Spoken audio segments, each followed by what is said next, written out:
The United States has ordered a fierce airstrike against the Houthis in Yemen. On the surface, the U.S. claims it's to protect the safety of shipping lanes in the Red Sea. But in reality, this aims to suppress the East. Today, the true purpose of the U.S. strikes against the Houthis will be revealed.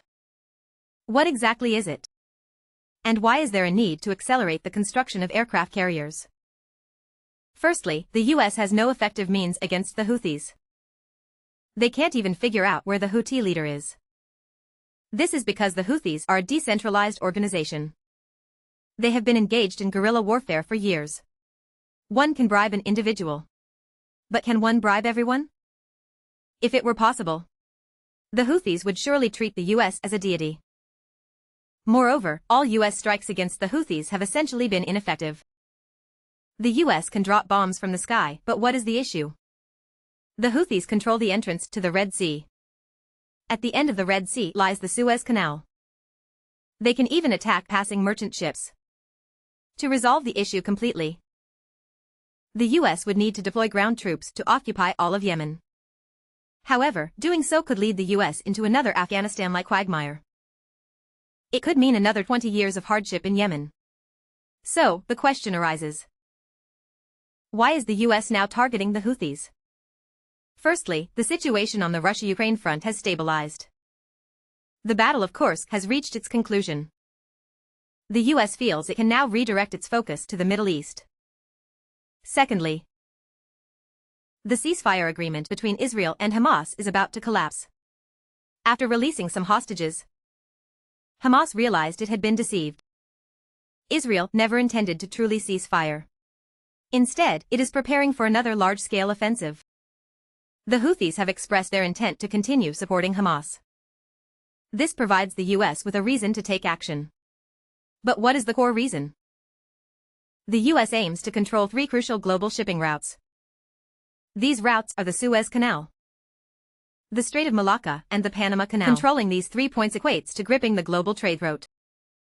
This is particularly true for the maritime lifeline of the East. Let's examine how the U.S. is positioning itself. First, regarding the Strait of Malacca. The U.S. has secured a foothold through military bases in Singapore and Indonesia. The U.S. has indirectly controlled this route. As for the Panama Canal, there is recent big news. Li Ka-shing sold 90% of his shares in the Panama port to BlackRock. Everyone knows BlackRock has close ties with the U.S. What does this mean? It means the U.S. has effectively gained control over a critical point in the Panama Canal.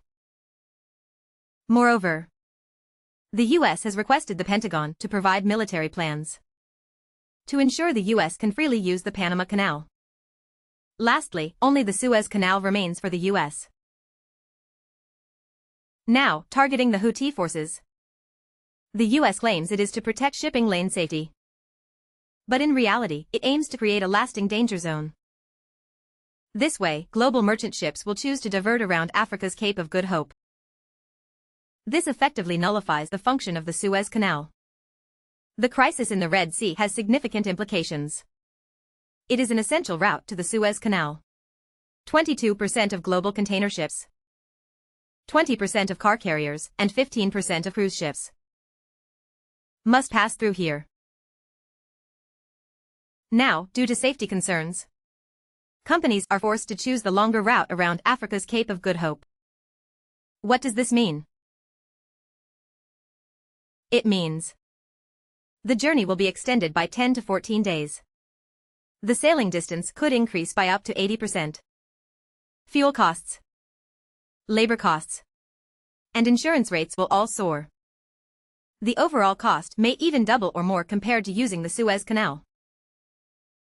How significant is this for the East? The East exports 60% to the EU, all through the Suez Canal to Europe and America, accounting for nearly 40% of total exports. In simple terms, almost half of the East's export trade is affected. This directly impacts foreign trade. By creating the Red Sea crisis, the U.S. achieves several goals. First, it undermines the East's foreign trade. It raises costs for exports to Europe and the Middle East, weakening competitiveness. Second, It strengthens U.S. energy hegemony. The routes for Europe to import energy from the Middle East have been severed. They must buy U.S. natural gas and oil at high prices. The U.S. has long urged Europe to buy American energy. Now, Europe has no choice but to comply. Third, it weakens competitors in the Middle East. It consolidates Israel's position, while curbing Iran's influence. The U.S. does not need to occupy Yemen to control global trade routes. This strategy is indeed clever. In response to this, the East must take action. There is a need to strengthen naval power, especially the capability for blue water operations. Although currently invincible in coastal waters, the ability to project power offshore is still lacking. Merely being dominant in coastal waters, the Dongfeng missiles are adequate. However, to truly become a global power, there must be a navy capable of projecting power globally. For instance, the princes of the Middle East.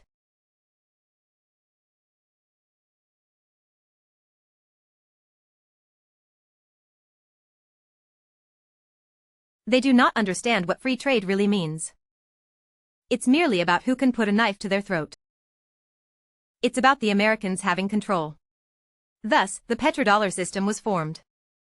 If he can rescue the prince from American hands, they will all switch to using the renminbi.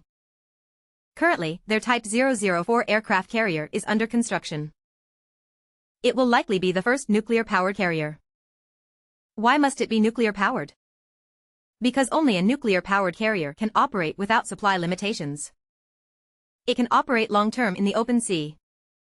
That is true global power projection. Once Type 004 is completed, their aircraft carrier industry will achieve a breakthrough from 0 to 1, leading to Type 005. Type 006 will likely start construction simultaneously. When multiple carrier strike groups are in place, they can truly protect their interests globally. History is never a steady advance. It often accelerates suddenly. This has been proven multiple times. Years ago, people said they could not catch up with Japan in 50 years. Now, Japan can only eat our dust. 14 years ago, the US presented a PPT for the 6th-generation fighter. Now, the 6th-generation fighter from the East has emerged first. Just 2 years ago, some claimed that even with the blueprints, they couldn't produce lithography machines. Now, they are exporting their lithography machines, alongside the internationalization of the renminbi. It's similar for the renminbi. Currently, it only accounts for 3.89% of international payments. But don't think it will only slowly rise to 10%. Or 20%. Once their military power can protect global interests, the renminbi's international status could surge to nearly 80% within a year. Why is that? Because behind dollar hegemony is American military strength. Similarly, the renminbi's status needs strong military backing. This is the process from quantitative change to qualitative change. In the end, it still comes down to insufficient aircraft carriers. If there were 56 aircraft carriers, the whole world would have to speak Chinese. Thus, understanding the King's playoff strategy appears to be about counterterrorism. But in reality, it is a key step in the global strategic chess game. They must see the transformation process clearly. Developing naval power is essential for seizing the initiative in the reconstruction of future international order. Finally, like and follow the Little Tavern for strategic insights. They will help clarify the situation.